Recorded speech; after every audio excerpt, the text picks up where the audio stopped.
The words hit me like a sledgehammer to the gut, delivered with the casual indifference of someone ordering coffee. I'm spending the weekend with Derek to celebrate his birthday. It's not cheating if I'm being honest about it. Elena stood in our kitchen, her manicured fingers drumming against the granite countertop we'd fought about buying last year.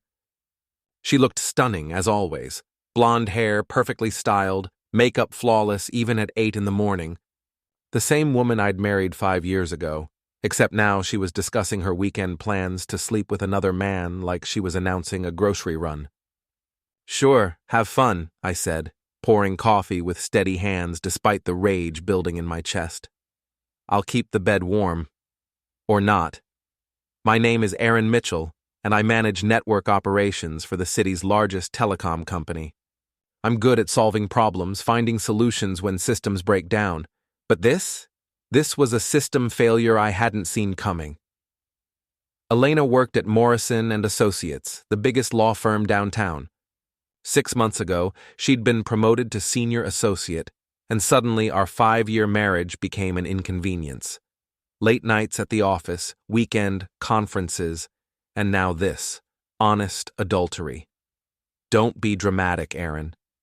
We've been growing apart for months. This is just exploring our options.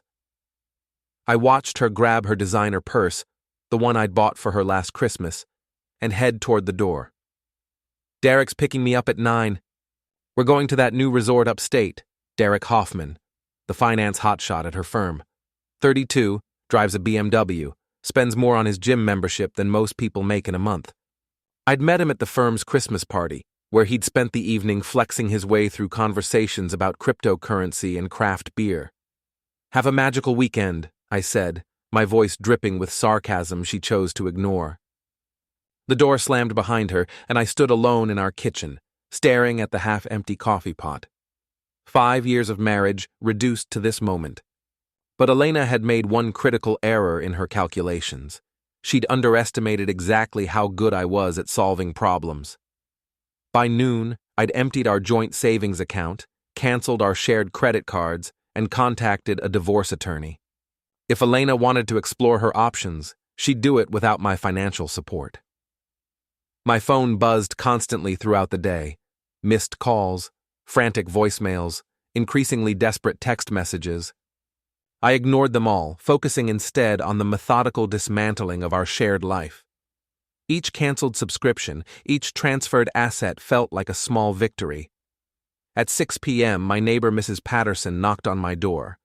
She was 70-something with sharp eyes and an ear for gossip that would make the FBI jealous.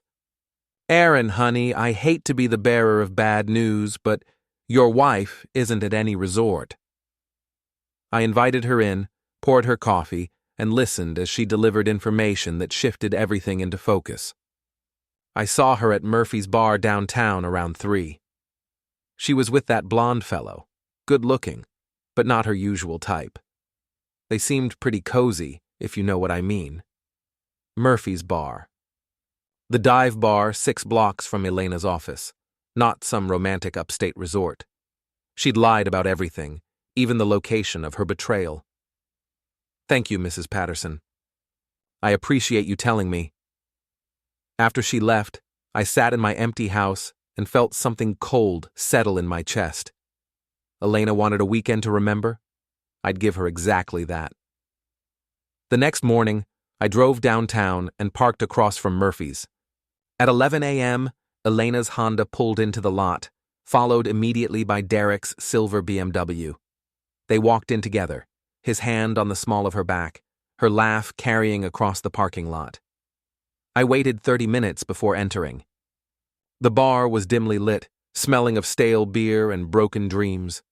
Elena and Derek sat in a corner booth, completely absorbed in each other. She wore the red dress I'd complimented her on last week, the one she'd claimed was just for work. I found a seat at the bar with a clear view of their table and ordered a beer I didn't want. For the next hour, I watched my wife perform intimacy with another man. They fed each other appetizers, shared drinks, and when Derek's hand disappeared under the table, Elena's face flushed in a way I hadn't seen in months. My phone had excellent video quality. By the time they left, stumbling toward Derek's BMW with their hands all over each other, I had enough footage to end 2 careers and 1 marriage. But I was just getting started. Monday morning brought the real fireworks. Elena discovered our accounts were frozen, our credit cards canceled, and the locks on our house changed. Her panicked calls went straight to voicemail. I spent my lunch break visiting Derek's office building. The parking garage was poorly lit, perfect for what I had planned. His BMW sat in its assigned spot, gleaming under the fluorescent lights. Derek appeared around 2 p.m., looking smug in his expensive suit. He was scrolling through his phone, probably reading Elena's frantic messages about her sudden financial difficulties. Derek Hoffman? He looked up, confused. Yeah? Do I know you? Aaron Mitchell, Elena's husband. Recognition dawned in his eyes, followed quickly by fear. Smart man. Look, Aaron, I can explain. No need. I pulled out my phone, showing him the video from Saturday. This explains everything. His face went pale. What do you want? I want you to understand that actions have consequences. I stepped closer, close enough to smell his expensive cologne. You see, Derek, I'm really good at solving problems. And right now, you're my biggest problem. I didn't touch him. Didn't need to. Instead, I pulled out my keys and dragged them along the length of his BMW, leaving a deep scratch from headlight to taillight. The car alarm screamed in the concrete garage. That's for the appetizers, I said, then grabbed his gym bag from the back seat and dumped it in a nearby puddle. And that's for everything else. Derek stood frozen as I walked away, the alarm still wailing behind me. Phase 2 was complete. Elena finally cornered me Wednesday evening at Murphy's Bar. Ironic choice of venue. She looked terrible. Dark circles under her eyes, her usually perfect hair showing roots, wearing jeans and a wrinkled blouse instead of her power suits. Aaron, please. We need to talk. Now you want to talk? Interesting timing. She slid into the booth across from me, her hands shaking slightly. I made a mistake. Derek was just... I don't know what I was thinking. You were thinking you could have your cake and eat it too. Unfortunately, the bakery's closed. I know you're angry, but destroying my life isn't the answer. I leaned forward, my voice low and steady. Elena, I haven't even started destroying your life. What you've experienced so far. That's just me removing myself from the equation. The destruction comes next. Her phone buzzed. She glanced at it and her face crumpled. They demoted me. Morrison pulled me from the Henderson case and gave it to someone else. Gee, I wonder why. Maybe it has something to do with the video that's been making the rounds at your office. You didn't. I absolutely did. Sent it to the partners group chat with a note about maintaining professional standards. Turns out, law firms don't appreciate associates who document their affairs during work hours. Elena's face went white. That video will ruin my career. Should have thought about that before you decided to star in it. She started crying then, big, dramatic sobs that might have moved me 6 months ago. Now they just sounded like noise. Please, Aaron. I'll do anything. We can work this out. There's nothing to work out. You made your choice last weekend. Now you get to live with the consequences. I stood up, dropped a 20 on the table, and walked away. Behind me, Elena's sobs grew louder, but I didn't look back. Thursday brought news that Derek had been suspended pending an investigation into his inappropriate relationship with a colleague's spouse. His BMW had been repossessed. Apparently, his financial situation wasn't as solid as his Instagram suggested. Word around town was that his gym buddies had ghosted him after seeing the video. But I wasn't finished yet. Friday evening, I sent Elena a text. Want to talk? Meet me at the old Eastgate Plaza at 8 p.m. Come alone. The abandoned shopping center had been empty for 3 years, a victim of online retail and changing demographics. Perfect for what I had planned. Elena arrived at 8 sharp, her Honda the only other car in the vast parking lot. She walked toward me hesitantly, clutching her purse like a shield. Aaron?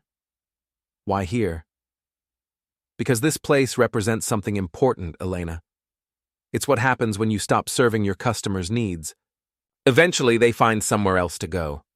I don't understand. Of course you don't. You never understood anything about consequences.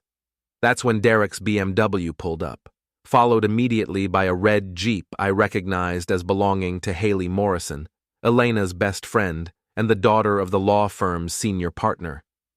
What's going on? Elena looked confused. I thought you wanted to talk alone. I did. But they deserve to hear this too. Derek and Haley approached cautiously. Derek looked like hell, unshaven, wearing jeans and a wrinkled shirt instead of his usual designer gear.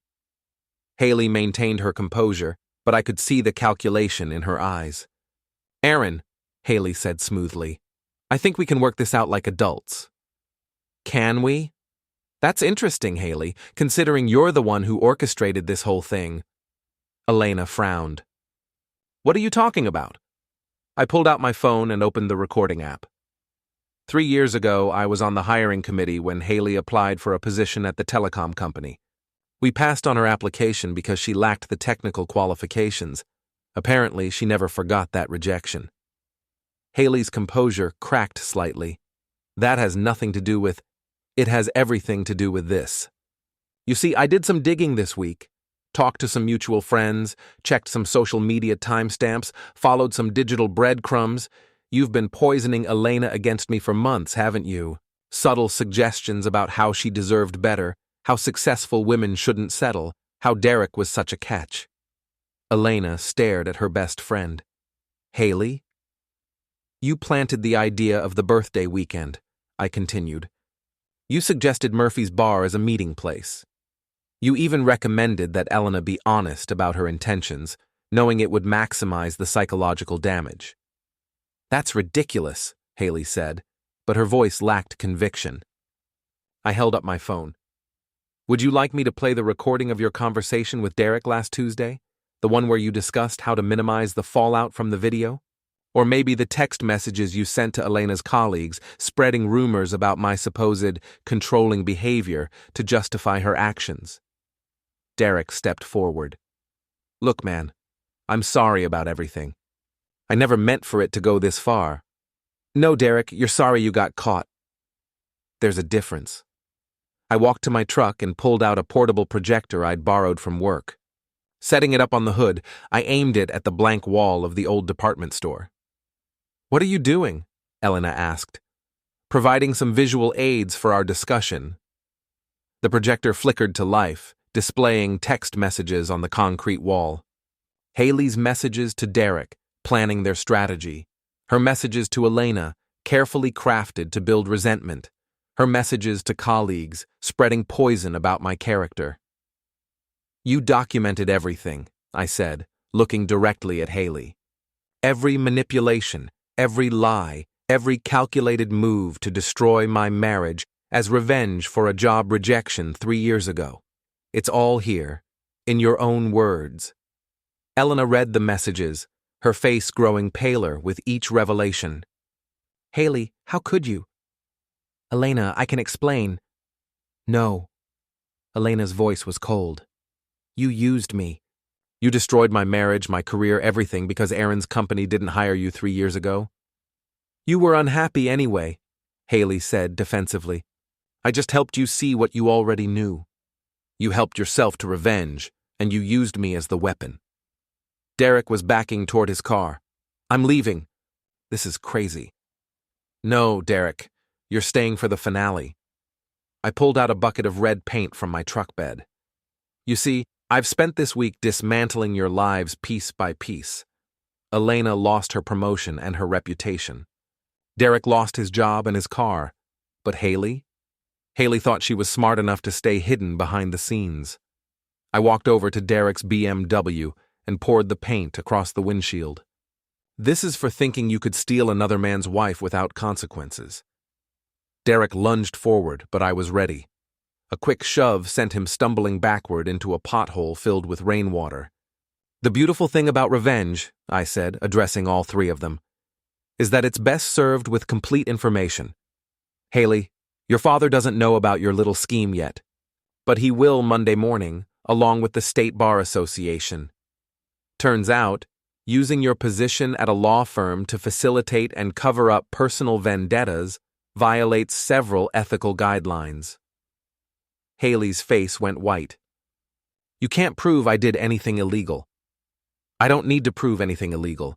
I just need to prove you're unethical, manipulative, and unfit to practice law. Your own messages do that beautifully. Sirens wailed in the distance, growing closer. And that would be the police, responding to reports of a domestic disturbance. Don't worry, I called them myself 20 minutes ago. Elena stared at me. You planned all of this? Every detail. You see, Elena, you made one critical error in your calculations. You assumed I'd react emotionally, make mistakes, give you ammunition to use against me in divorce court. Instead, I reacted professionally. I gathered information, documented evidence, and systematically dismantled the conspiracy that destroyed my marriage. The police cars pulled into the parking lot, their lights painting the abandoned plaza in red and blue. The officers will find Derek's car vandalized, but they'll also find security footage showing him attacking me first. Self-defense. They'll find evidence of Haley's harassment campaign and Elena's adultery. Most importantly, they'll find me completely cooperative and prepared. As the officers approached, I handed them a folder containing printed copies of every text message, email, and photograph I'd gathered over the past week. Officers, I'm Aaron Mitchell. I called this meeting to confront my wife about her affair and to present evidence of a harassment campaign orchestrated by her friend. As you can see, the situation escalated when they became violent. Derek, still dripping wet and covered in paint, tried to explain himself to the officers. Elena sat in her car, crying. Haley stood frozen, realizing that her carefully constructed revenge plot had backfired spectacularly. I answered the officers' questions calmly and thoroughly. Yes, I had evidence of adultery. Yes, I had documentation of harassment. Yes, I was willing to press charges for the damage to my truck that Derek had caused when he attacked me. The beautiful thing about being good at my job is that I understand systems. I know how to trace problems to their source, how to gather evidence, and how to implement solutions. Elena, Derek, and Haley had created a problem. I had simply solved it. As the officers finished their reports and the tow truck arrived for Derek's paint-covered BMW, I walked back to my truck. Elena called out to me one last time, "Aaron, wait!" What happens now? I turned back to look at her. This woman who had shared my bed for 5 years, who had promised to love and honor me, who had thrown it all away for a weekend of excitement with a man who couldn't even afford his car payments. Now?